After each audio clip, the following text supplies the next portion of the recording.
ప్రేక్షకులందరికీ నమస్కారం.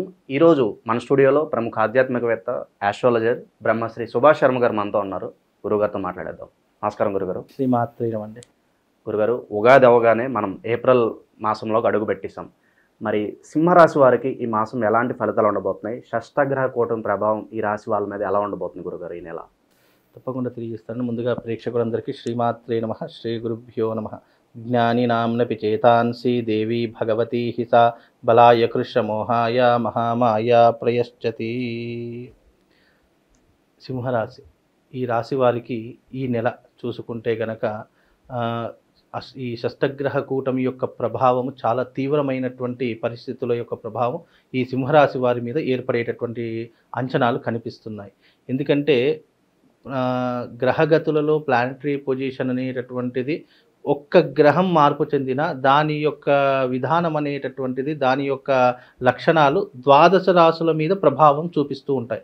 అందుకే ఇప్పుడున్నటువంటి ఈ షష్టగ్రహ కూటమి యొక్క ప్రభావము ఇప్పుడు రాబోయేటటువంటి ఈ పౌర్ణమి నుంచి కూడా వీళ్ళకు విపరీతమైనటువంటి కొన్ని రకాలైనటువంటి ఇబ్బందులు ఏర్పడేటటువంటి లక్షణాలు ఏర్పడతాయి. ఎందుకంటే సింహరాశి నుంచి గనక లెక్క వేస్తే గనక సింహం, కన్య, తుల, వృశ్చికం, ధనస్సు, మకర, కుంభ, మీనం అంటే వీళ్ళకి 8వ స్థానంలో ఈ షష్టగ్రహ కూటమి ఏర్పడడం జరుగుతుంది. 8వ స్థానం అంటే ఏంటి? ఆరోగ్య భంగాన్ని సూచించేటటువంటి స్థానం. కనుక గ్రహ ఫలితాలను కనుక చూసుకుంటే వీళ్ళకు 8వ స్థానంలో ఈ యొక్క షష్టగ్రహ కూటమి యొక్క ప్రభావం ఏర్పడుతుంది. కాబట్టి ముఖ్యంగా ఎదురయ్యేటటువంటి సమస్యలు ఏంటో తెలుసా అండి? ఆరోగ్య భంగము, తర్వాత ఆర్థికపరమైనటువంటి ఇబ్బందులు, శత్రువులు విపరీతంగా పెరిగిపోవడము, తగాదాలకు వెళ్ళవడము, అలాగే కోపము, ఆవేశము, లేనిపోని తొందరపాటు నిర్ణయాల వల్ల వాళ్ళ భవిష్యత్ అంతా కూడా దిగజార్చుకోవడము, ఈ రకమైనటువంటి పద్ధతులు విపరీతంగా వీళ్ళ జాతకంలో ఏర్పడేటటువంటి లక్షణాలు ఉంటాయి. అంటే ఈ షష్టగ్రహ కూటమి యొక్క ప్రభావం ఏదైతే ఉంటుందో వీరు ఎన్నడూ చూడలేనటువంటివి, ఎన్నడూ వినలేనటువంటివి, అలాగే మనం చేయకూడనటువంటి పనులు కూడా ప్రోత్సహించేలా చేసేటటువంటి నేచరు ఇప్పుడు వీళ్ళ జాతకంలో ఏర్పడబోతుంది. చెడు మార్గంలో కూడా వెళ్ళేటటువంటి లక్షణాలు ఉంటాయి. పరస్త్రీ సాంగత్యం పెట్టుకోవడము, తాగుడికి బానిస కావడము, లేదు అంటే ప్రతి ఒక్క చిన్న విషయానికి కోపపడము, అయిన వాళ్ళని తిట్టడము, అలగడము, లేదు అని అంటే కనుక చీకటి రూములో కూర్చోవడము, ఏం చేయాలో తోచక అనవసరమైన డిప్రెషన్లకు వెళ్ళిపోవడము, ఇలాంటి లక్షణాలు అనేటటువంటివి ఏర్పడేటటువంటి సూచనలు కనిపిస్తాయి. కనుక సింహరాశి వారు ఈ నెలలో కాస్త జాగ్రత్తగా ఉండేటటువంటి ప్రయత్నం చేయాలి. దీని యొక్క ప్రభావము దాదాపుగా 3 నెలల పాటు ఏర్పడుతూ ఉంటుంది. కనుక ఇప్పుడు ఈ ఏప్రిల్ నుంచి ప్రారంభం. ఎందుకంటే ఈ షష్టగ్రహ కూటమి అనేటటువంటిది శనివారము, అందులోనూ అమావాస్య తిథి, ఆ తర్వాత వచ్చేసి మీనరాశిలో జలరాశిలో సంచరిస్తుంది. కాబట్టి సింహరాశికి 8వ స్థానంలో ఈ షష్టగ్రహ కూటమి యొక్క ప్రభావం ఏర్పడుతుంది. కాబట్టి 8వ స్థానం అనేటటువంటిది కీడుని సంచరించేటటువంటి స్థానము. కనుక వీలైనంత వరకు జాగ్రత్తగా ఉండే ప్రయత్నం చేసుకోవాలి. దైవారాధన ఎక్కువగా చేసుకునేటటువంటి ప్రయత్నం చేయాలి. ముఖ్యంగా విద్యార్థులు ఎవరైతే ఉన్నారో ఉద్యోగ ప్రయత్నాలు చేస్తూ ఉంటారు, అలసిపోతూ ఉంటారు. ఎన్ని ప్రయత్నాలు చేసినా నానా రకాలైనటువంటి ఇబ్బందులు పడుతున్నారు. డబ్బులు ఖర్చు పెడుతూ ఉంటారు. జాబ్ కోసము అయ్యో ఇంత ఖర్చు పెడితే నాకు జాబ్ వస్తుందని చెప్పి మోసపోయేటటువంటి లక్షణాలు ఎక్కువగా ఉంటూ ఉంటాయి. దానికోసం పొలం అమ్ముతుంటారో లేదా ఇల్లు అమ్ముకోనో డబ్బులు ఇతరుల చేతిలో పెట్టడం ఉంటారు. అంటే డబ్బుకి సంబంధించినటువంటి మోసాలు కూడా ఈ సింహరాశి వారి యొక్క జాతకంలో ఏర్పడతాయి. కాబట్టి చాలా జాగ్రత్తగా ఉండేటువంటి ప్రయత్నం చేసుకోవాలి. ముఖ్యంగా నదీ తీర ప్రవాహ ప్రాంతం వాళ్ళు, సముద్ర తీర ప్రవాహ ప్రాంతం వాళ్ళు ఎవరైతే ఉన్నారో ఆ సింహరాశి వారు వాళ్ళు కూడా చాలా జాగ్రత్తగా ఉండాలి. ఎందుకంటే జల ప్రమాదాలు కానివ్వండి, రోడ్డు ప్రమాదాలు కానివ్వండి, ఇలాంటివి ఎక్కువగా జరిగేటటువంటి సంఘటనలు కనిపిస్తాయి. నీటికి సింహరాశి వారు ఈ నెలలో కాస్త దూరంగా ఉండాలి. అంటే ఈ నదులలో ఈత కొట్టడం కానీ లేదా సముద్ర తీరాలకు వెళ్ళి ఏదో ఎంజాయ్ చేద్దామని చెప్పి చాలామంది వెళుతూ ఉంటారు. అలాంటి సందర్భాల్లో కూడా చాలా జాగ్రత్తగా ఉండే, అంటే నీటి గండం అనేటటువంటిది ఏర్పడేటటువంటి లక్షణాలు ఉంటాయి. కనుక కొంతవరకు జాగ్రత్తగా ఉండే ప్రయత్నం చేసుకుంటే అన్ని రకాలుగా బాగుంటుంది. ముఖ్యంగా హెల్త్ కండిషన్ బాగా చూసుకోండి. చిరుతిండ్లు తినకుండా ఉండండి. వీలైనంత వరకు ఇంటి యొక్క ఫుడ్ని తినేటటువంటి లక్షణాన్ని ఏర్పరచుకోండి. అలాగే మీ జీవితంలో నేచర్ ఎప్పుడైనా ఒక మనిషి కోపానికి కానీ లేదా సహనానికి కానీ కారణమయ్యేటటువంటిది ఏంటంటే ఒక మనిషి లేదంటే నేచరు, ఈ రెండిట్లో ఏదో ఒక కారణం అవుతూ ఉంటుంది. కనుక ఇవి మనిషిని ప్రేరేపింపజేస్తూ ఉంటాయి. అలా మనిషికి లేనిపోయినటువంటి కొత్త మార్పులు కనిపించేటువంటి లక్షణాలు ఉంటాయి. కాబట్టి అందుకని వీలైనంత వరకు జాగ్రత్తగా ఉండే ప్రయత్నం చేస్తే కొంతవరకు మేలు జరిగేటటువంటి అవకాశం ఏర్పడుతుందండి. గురుగారు చాలా వరకు మిశ్రమ ఫలితాలు అయితే కనిపిస్తున్నాయి కదా. అవునండి. సో వీళ్ళ కొద్దో గొప్ప ఈ నెల కాస్త మంచి అంటే ఏం చెప్పుకోవచ్చు ఈ నెల వీళ్ళకి? వీళ్ళకు మంచి అంటే విదేశీ ప్రయాణాలు ఉంటాయండి. అందులోనూ కొంచెం కష్టపడితే గనక అనుకున్నటువంటి ఫలితాలు అనేటటువంటివి ఏర్పడుతూ ఉంటాయి. వీలైనంత వరకు ఏంటి అంటే గౌరవ మర్యాదలలో కానివ్వండి, లేదు అని అంటే గనక ఇతరుల విషయాల్లో కానివ్వండి మంచి నిర్ణయాలు తీసుకుంటారు.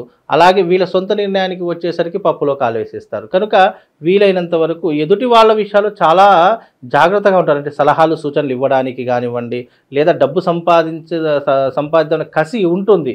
కానీ వీళ్ళ దగ్గరికి వచ్చేసరికి అంత ఎఫెక్ట్ పెట్టలేనటువంటి పరిస్థితుల్లో ఉంటూ ఉంటారు. కాబట్టి అంత చెప్పుకోదగ్గటువంటి ఫలితాలు అయితే ఏమి అది మెయిన్గా ఏంటంటే ఇప్పుడు ప్రస్తుత ఈ షష్టగ్రహ కూటమి యొక్క ప్రభావమే వీళ్ళ మీద ఉంటుంది. దాని తర్వాత న్యాచురల్ అన్ని రకాలుగా బాగుండేటటువంటి లక్షణాలు ఉంటూ ఉంటాయి. అందులోనూ ఇప్పుడు సింహరాశి వారికి కూడా ఈ రాబోయేటటువంటి 3 నెలలు కొంచెం గడ్డు కాలము కనుక సరైనటువంటి జాగ్రత్తలు తీసుకుంటే బాగుంటుంది. ఇప్పుడు అగ్ని అని అనుకుంటాం, అగ్నిని ముట్టకురా నాయన అది కాలుతుంది అని చెప్తూ ఉంటాము. ఎలా కాలుతుంది అని చెప్పి వేలు పెట్టామనుకో కాలకుండా ఉంటుందా? కాలుతూనే ఉంటుంది. కాబట్టి మనం ఏదైనా చెడు సంఘటనలు జరుగుతూ ఉన్నాయి అని మనకు సూచన కలిగినప్పుడు దానికి మనం దూరంగా ఉంటే మనకు కొన్ని రకాలైనటువంటి ఉపశమనం అనేటటువంటిది కలుగుతుంది. కనుక గ్రహచార గోచార ఫలితాలు ఎలా ఉంటాయంటే నాయన ఈ పని చేయకు అంటే ఆ పని చేయకుండా ఉంటే బాగుంటుంది.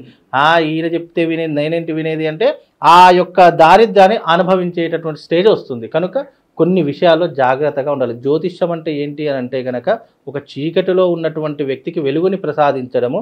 నాయన ఈ దారి గుండా వెళితే నీకు దురదృష్టము లేదా అదృష్టము అనేటటువంటి సంకేతాలు 2 రకాలుగా ఉంటుంది. జ్యోతిష్యం అలాంటి మార్గాన్ని నిర్దేశిస్తుంది అని చెప్పేటటువంటిదే తప్ప ముట్టుకుంటే ఏమవుతుంది, పట్టుకుంటే ఏమవుతుంది, లేదు అని అంటే కనుక ఈయన చెప్తే వినేది నేనేంటి వినేది అని మనము గొప్పలకు పోయో లేదా ఎవరో చెప్తే నేనెందుకు వినాలి అని చెప్పేసి అహంకారంతో ఇలాంటివి ఏర్పరచుకున్నాం అనుకోడు ఆ కష్టాన్ని అనుభవించి తీరుతాడు. కాబట్టి నువ్వు కష్టపడకూడదు అని చెప్పేటటువంటి లక్షణం ఉన్నటువంటిదే జ్యోతిష్యము తప్ప అంతకు మించి జ్యోతిష్యం ఏం మెరాకిల్స్ కాదు, ఏం మ్యాజిక్ కాదు, లేదు అంటే కనుక అదేదో అద్భుతాలు సృష్టించేటటువంటిది కాదు. ఒక సరైనటువంటి నిర్దేశాన్ని సూచించేటటువంటిదే జ్యోతిషం. కనుక సింహరాశి వారికి ఈ నెలలో కాస్త గడ్డు కాలం కాబట్టి జాగ్రత్తగా ఉండే ప్రయత్నం చేసుకోండి అని చెప్తున్నాను. గురుగారు ఇంకా పెట్టుబడులు కావచ్చు, శుభకార్యాలు కావచ్చు, మీరు చెప్పినట్లుగా ఒక 3 నెలల తర్వాత ప్లాన్ చేసుకుంటే బాగుంటుందంటారు? ఇప్పుడున్నటువంటి ప్రస్తుత కాలంలో కనుక చూసుకున్నట్టయితే పరిణామాలు అనేటువంటి తీవ్రంగా ఉంటూ ఉంటాయి. కనుక ఏదైనా కానీ పెట్టుబడులు పెట్టేటటువంటి విషయంలో కానివ్వండి, లావాదేవీల విషయంలో కానీ కాస్త జాగ్రత్తగా ఉండాలి. ఎందుకంటే ఇప్పుడున్నటువంటి స్థితిలో కనుక పెట్టుబడులు పెడితే తిరిగి వచ్చేటటువంటి అవకాశాలు చాలా తక్కువ శాతంలో కనిపిస్తున్నాయి. కనుక ఈ యొక్క షష్టగ్రహ కూటమి యొక్క ప్రభావము అలాగే దీని యొక్క పరిణామము సింహరాశి వారి మీద తీవ్రంగా ఉంది. కాబట్టి కొంతవరకు జాగ్రత్త. పెట్టుబడులు అనేటటువంటి ఎప్పుడు పెడతాము అని అంటే మన జాతకంలో గ్రహస్థితి బాగా ఉచ్చస్థానంలో ఉన్నప్పుడు గజకేసరి యోగం అనేటువంటి ప్రతి మనిషి జాతకంలో కొన్ని సందర్భాల్లో వస్తుంది. అలాంటి సిచ్యువేషన్స్ ఉన్నప్పుడు మనం ఏ దాంట్లోనే పెట్టుబడులు పెట్టవచ్చు. పెట్టిన పెట్టుబడులు ఎప్పుడైనా కూడా మనకు తిరిగి వచ్చేటటువంటి అవకాశాలు ఏర్పడతాయి అన్నప్పుడు దానికి సరైనటువంటి నిర్ణయము, సరైనటువంటి ముహూర్తము, లగ్నము, యోగము, కరణము ఇవన్నీ కూడా చూసుకొని మనం పెట్టుబడులు పెట్టాలి. అయితేనే మనకు పెట్టిన పెట్టుబడులకు లాభం అనేటటువంటిది చేకూరుతుంది. నా జాతకం బాగుంది కదా నేను పెట్టుబడులు జాతకం బాగున్నంత మాత్రాన పెట్టుబడులు పెడితే యోగం ఉండదు. యోగం ఉండాలి. యోగం అనేటటువంటిదే మనిషిని అత్యున్నతమైనటువంటి స్థితికి తీసుకొని వెళుతుంది. కనుక ఇప్పుడు జాతకంలో కొన్ని సంవత్సరాల వరకు ఇప్పుడు గురుబలం బాగుంది, నాకు అదృష్టం కలిసి వస్తుంది అని అంటే గురుబలం అనేటటువంటిది ఎవ్రీ ఇయర్ గుర్తుపెట్టుకోండి 5గురికి బాగుంటుంది. మిగతా వారికి మధ్యమ ఫలితాలు, మిశ్రమ ఫలితాలు ఉంటాయి తప్ప అందరికీ బాగుండదు. అందరూ పెట్టుబడులు పెట్టాలి అని అనుకుంటారు. కానీ దానికి సరైనటువంటి యోగము, ముహూర్తం అనేటటువంటిది బలంగా ఉంటే నువ్వు పెట్టినటువంటి పెట్టుబడికి తప్పకుండా నీకు లాభాలు వస్తూ ఉంటాయి. నువ్వు పెట్టిన పెట్టుబడులు తిరిగి నీ చేతికి వచ్చేటటువంటి అవకాశం ఏర్పడుతుంది. అన్ని రకాలుగా బాగుంటుంది అని ఉద్దేశం. సో అవన్నీ చూడాలంటే వ్యక్తిగత జాతకం కంపల్సరీగా చూడాలంటే తప్పకుండా వ్యక్తిగత జాతకం అనేటటువంటిది ఏంటి అంటే నీ యొక్క భవిష్యత్తు ఎలా ఉండబోతుంది అని నిర్ణయించేటటువంటి వ్యక్తిగత జాతకం. రాశి ఫలాలు, గోచార ఫలితాలు ఎలా ఉంటుంది అది యూనివర్సల్. ఇప్పుడు ఎగ్జాంపుల్గా ఒక నక్షత్రంలో కానీ ఒక రాశిలో పుట్టినటువంటి వాళ్ళు కానీ వందల మంది ఉంటారు. ఇప్పుడు ఎగ్జాంపుల్ నేను కానీ మీరు కానీ పుట్టినప్పుడు నా టైంలో నా తిథిలో నా సమయంలో పుట్టినటువంటి వాళ్ళు లక్షల మంది ఉంటారు. అందరికీ ఒకే జాతకం వర్తించదు. ఎందుకు అని అంటే గనక పుట్టినటువంటి ఘడియను బట్టి పుట్టినటువంటి సమయాన్ని బట్టి దాని యొక్క వ్యక్తిగత జాతకంలో ఉన్నటువంటి ఫలితాలను బట్టే మనిషి యొక్క జాతకం అనేటటువంటి నిర్దేశించబడుతుంది. కనుక నువ్వు వ్యక్తిగతంగా ఏదైనా పెట్టుబడులు పెట్టాలి అనుకుంటే, వ్యక్తిగతంగా నువ్వు ఏదైనా బిజినెస్ పెట్టాలి అని అనుకుంటే అది నీ వ్యక్తిగతమైనటువంటి జాతకమే చూడాలి తప్ప గోచార ఫలితాలు వర్తించవు.